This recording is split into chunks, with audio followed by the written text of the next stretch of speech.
Aaron is an international student. He graduated in 2020. This is the story about him. I came to Canada in 2017. My learning at Sheridan College started off with the ESL program and continued with the social service worker program. My goal, like many international students, was to stay and get a good job in Canada. Some think that Chinese students are very rich, but the truth is often on the contrary. Or at least, I'm not from a rich family. International students are required to pay much more than native students.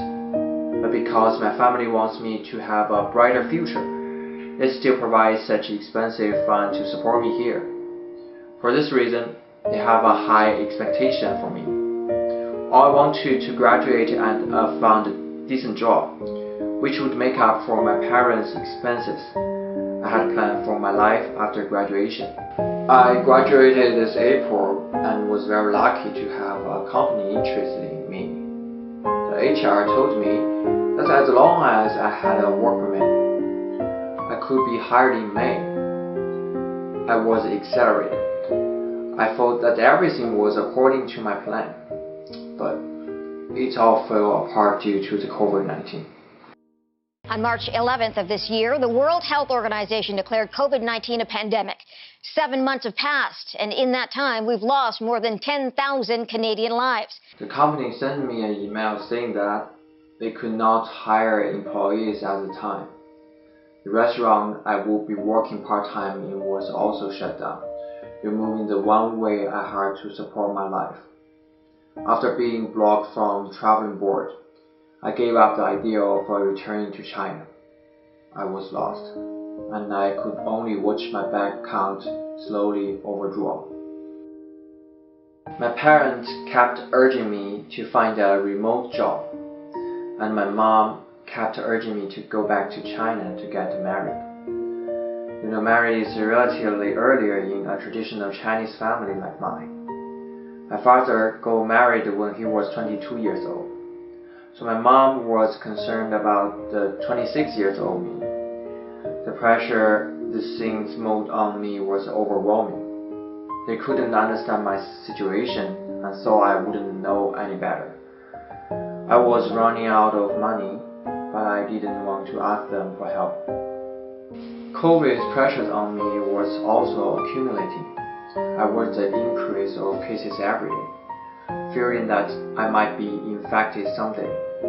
I resorted to alcohol to let my time slip by, and it lasted from 2 months. One day I come home from LCBO. Suddenly I felt sick. My stomach and the throat were burning.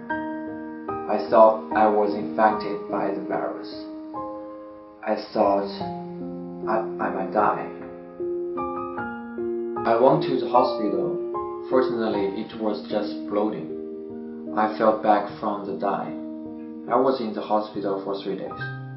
I began to realize that what I had done during the quarantine time had been a joke. The quarantine affected my life, yet my real despair and loss of motivation come from my own mentality. I put myself under constraint and pressure. Things didn't turn out as good as I thought, but neither was it as bad. In the hospital, I called my parents for the first time in a few months. I explained my situation, and my parents also explained their concerns. After being discharged from the hospital, everything seemed to back to normal. My parents saw my financial difficulties, and I saw a lot of things I could do during the pandemic. On other days of discharge, I walked on the street, and I thought that the sky was the most beautiful sky I had ever seen.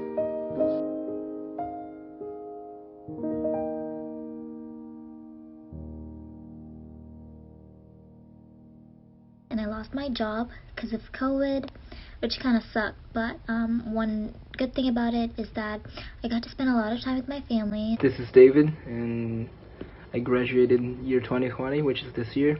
I still haven't got a job yet, but instead of that, I learned how to play guitar.